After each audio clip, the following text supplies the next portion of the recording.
La notizia rimbalza di ufficio in ufficio e anche dalla Consap giungerebbe la conferma che finalmente i tanto agognati risarcimenti per i risparmiatori finiti nel sacco del fallimento delle popolari da inizio ottobre diventano realtà ed è lo stesso Presidente della Sì, Commissione ho Bilancio a saputo darne proprio in queste notizia. ore che hanno confermato il 1° ottobre come data di inizio per i pagamenti del fondo di inizio risparmiatori. È una grandissima soddisfazione, ero convinto si potesse partire a settembre, è slittato un po', però comunque direi che il risultato c'è e potremo dare sollievo a moltissime famiglie che stanno aspettando queste risorse. È Pesco, con il sottosegretario al Ministero Economia e Finanze Alessio Villarosa, ad aver creduto per primi al fondo e a far propria l'idea di utilizzare i conti dormienti, come proposto dalle associazioni ed in particolare dall'Azzerino Terzo da Onara con Patrizio Miatello.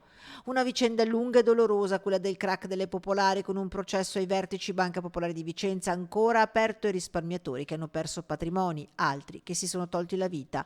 Ci sono voluti anni, battaglie e manifestazioni per arrivare al fondo e poi il lavoro attento e certosino dei consulenti e delle associazioni per riuscire a districarsi tra la burocrazia e i suoi inghippi. Ora sembra delinearsi la fine di un incubo, il condizionale però è ancora d'obbligo. Giovedì la commissione tecnica si dovrebbe riunire e finalmente far partire i risarcimenti.